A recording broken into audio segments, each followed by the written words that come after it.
Good evening. My name is Randy Dotto, and I'm from Springfield, Ohio. Excuse me, I'm going to kill a light here, but maybe that'll help a little bit on our situation. But I'm from Springfield, Ohio, and I want to make a video right now that might make some sense about whether or not this country wants to go in the direction of socialism or capitalism. And I know everybody right now, there are so many things that they think that should be free, and that's why socialism looks good to them. And I would like to explain why that's not probably going to be correct in the end, because I'm old and I've been through this stuff. I was dealing with the oil companies most of my life, and I found out that when the ability to compete and drive prices down by retailing gasoline, it was one of the things that I did to bolster my business, was to be very competitive on the street. It always amazed me. I was in the gasoline business for myself for 26 years. I had 12 gas stations. And the thing that I learned was that a penny really made a difference to the motoring public. And it wasn't only when gas was 23.9 cents a gallon, as I remember the cheapest in my day, not as a retailer, but as a person. But it mattered even when gas was $4 a gallon. Well, let me explain to you how gas stayed down around a dollar for so many years and at a fair price in my mind, was the fact that oil companies long ago, they had all this oil, and the only way that oil really benefited them was to convert it to gas or to cash, to money. And to do that, they wanted to sell that oil. They would do anything to sell that oil, and they encouraged me to do that. And in fact, they sold me on the idea, which I believed in, and I still do today, that was the right thing, and that was to be able to lock my business down. Required for me to do four things, and that was I had to put a hasp on my business, and a hasp really is a lock. And the H stands for hours of operation. I was 24 hours a day. It was great. It wasn't great. It was very hard for me, but I did that. The appearance of my facilities was important. Service was the next thing in that lock, and price was the fourth. Well, I used that strategy my whole life, or at least my whole business career, and I got to tell you, it was a successful philosophy, and it really, really, truly worked. And you know what, gas didn't get much over $1 a gallon, because not in my town anyhow, because realistically, the companies didn't give me enough margin or profit, if you will, to be able to sell my gas much lower than my competition. But I was on a corner of four gas stations, and okay, I was open as long or longer than they were. I looked better than they did, and I had better service, and I always tried to be a penny below them, and I was able to. It brought them in. They spent money in my stores after that, and it all worked out. Well, then came a day when the oil companies decided that, you know what, they didn't want us to be out there competing for our customers' gasoline business. They found that it would be better, just like kind of like they're trying to do with our health care, Obamacare, or you know what I mean. That free health care for everybody, They wanted gas price. They didn't want me to cut the price any longer. They didn't want me to be able to go below my competition on the street, because what happened when I did, if I went a penny below my competition, I would gain volume for my company or companies. I operated with two different companies. But it worked for me, and it kept the price down and in check because I was a competitor. I knew the value of being able to sell a product cheaper and better than somebody else.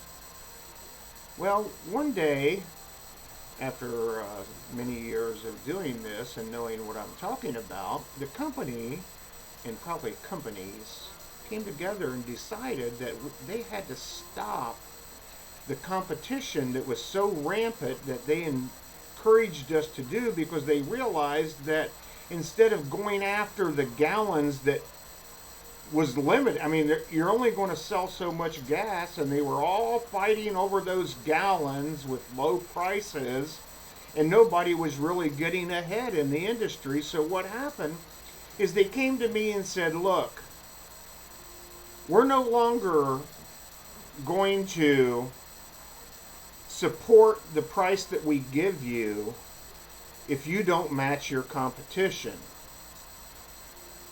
So I saw that they were taking away the fourth part of the lock in my business. I no longer had price to use to lock down my success. So they broke the lock on my hasp. They broke the lock on my business when they took my ability away to price product as I saw correctly.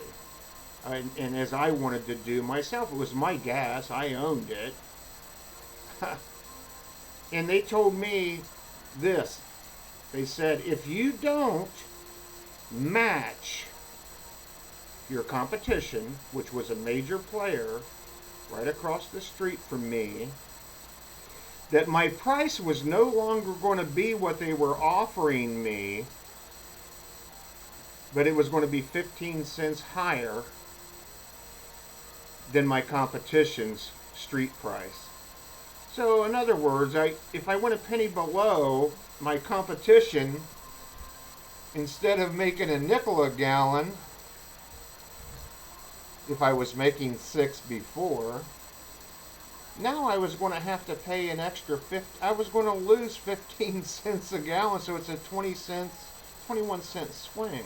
There was no way that I could not match my competition because of what it would do to me financially, and I was no longer able to use the benefit of tightening my belt and being a penny below my competition, which drove them down in return, because they still didn't want to lose the volume. So what I'm trying to get around to here is that you need to think about is it's the same thing. See, when I couldn't compete and I couldn't do anything to drive the price down, that's when the price went from $1.50 to $4 a gallon. And that's because they broke my hasp. They broke the lock for all the dealers that were supposed to be free to price their product the way they should be able to do. And when they did that, there was nobody there to drive the price down, so it just went up. If my competition went up, I had to go up, or I would start losing 15, 20 cents a gallon. I was selling 200,000 gallons of gas a month, just one location, and I had 5 at the time. So how long could I do that? I couldn't do it very long, so every time my competition went up, I had to go up. Up, up, up, up, up, up, and you saw what happened. This is the same thing that you have to understand that socialism brings, because that is a socialistic practice right there. It's like our health care. They want health care for everybody. Well, I do too. But you know something? The best thing that we can do is open our healthcare system up to competition. And let us decide where we want to go. Let us pay, if we can go to somebody that's just as good for less money, like I was and still am, I should have that right. But what happens when the government takes over a 1/6 of our economy like this? What happens is now you have to go to the government system or the single payer system to get that health care.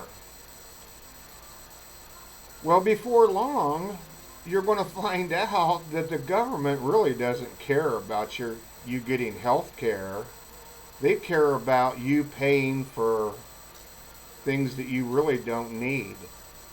In fact, it's probably another video, but I don't think we need health care at all, because I know this for sure, and you might want to exit right now if you don't want to enter this discussion or hear this comment, but I believe God is capable of healing anything that we have bothering us. So that's another video.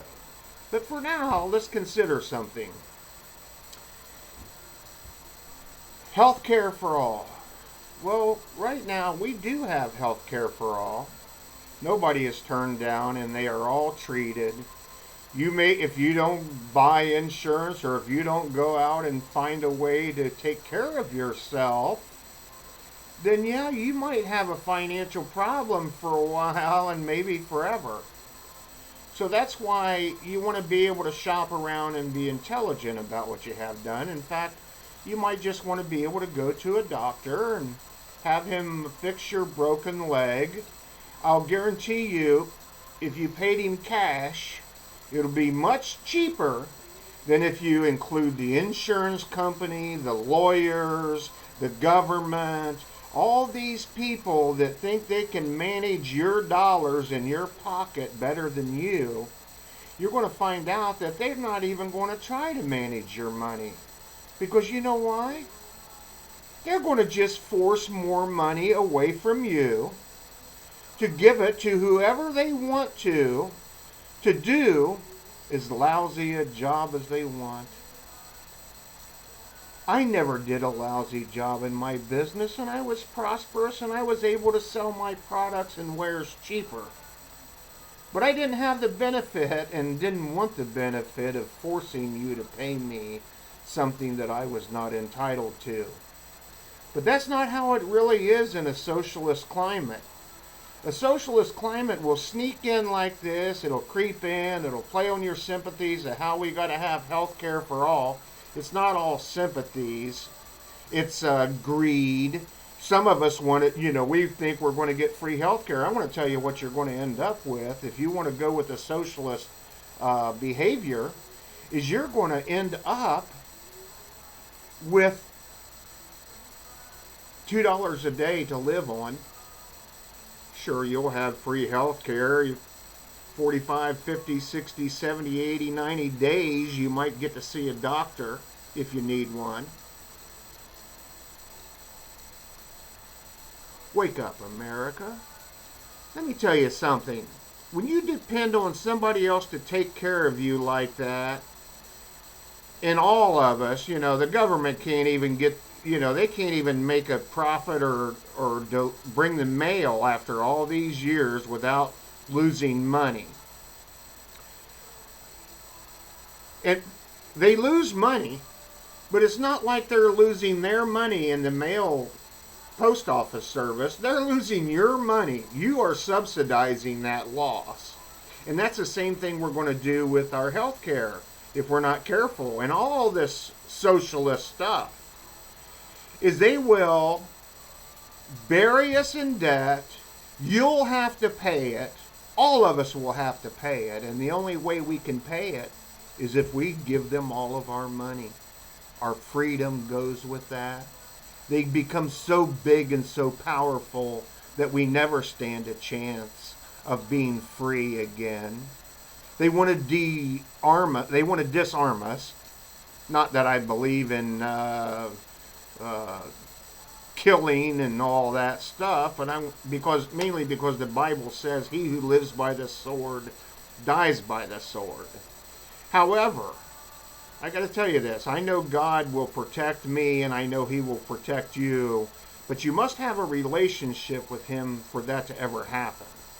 So I pray right now that you will seek Him, and I will again move past that, because I know so many people really have such a skittish idea of what Jesus Christ is really all about. But I know that God is here for you, and He will lead you down better paths. But you must understand that free enterprise is really what makes the world go round. I do believe that we need a system, and I think that we have one that wants to make everybody healthy and wealthy and wise. And I don't think anybody should be left behind, and I think true people that are truly in need should be helped and lifted up. But I tell you, when we depend on the government to run our lives collectively, free health care for everybody, you know something? Health care for everybody works for me. Free does not. Because there is no such thing as a free lunch. You want to sell your freedom for a myth like that? Please consider what I've had to say here today. I'm trying to make a connection between what I've experienced and what I know that is coming. And that is financial enslavement, the loss of all of our freedoms, a government so powerful that we will be like these third world countries, truly living on less than $2 a day, and not living in a good way. I hope you'll consider this video as truth, because it is. And I pray that you will pray for understanding, because it really does come from God. God is the one that gives us understanding. He's given this to me. He's let me live it out to see it. And I know what I'm talking about. When there's no incentive to do a good job, you know what? When you get so big and so powerful that you don't have to be a good servant, and you can just take whatever you want from your customer, which is us, by the way, is not going to be happy. My name is Randy Dotto. I hope you've enjoyed this video. I want to say God bless you and God bless America. Trust me, we can do more and better than any government can. We the people. We can watch out for our neighbors. We can take care of those that are lost and suffering, and we should. But we're not all suffering. So many of the whiners that I see right now just want something for nothing, and they're so wrong about it. These kids in college have been taught that they should have everything just handed to them like it has been all their life. They just don't understand it doesn't work. And it will be to their demise if somebody doesn't open their eyes. Notice that little rhyme? I thank God for that. And I thank God for you, especially if you've watched this video. If you could give me a like or a thumbs up or whatever, I'd be grateful. And I hope you'll stand tall as an American, because we are a loving nation and we are loving people. or we should be. We should be godly people. This battle that's going on in our government and in our country right now, I'm going to tell you something, is nothing more than simply this. It's good versus evil. Evil likes to look like they're going to give you everything just to lure you in. Good takes care of those that are in need. God bless you. God bless America. Watch for my next video. It will be coming. God bless you.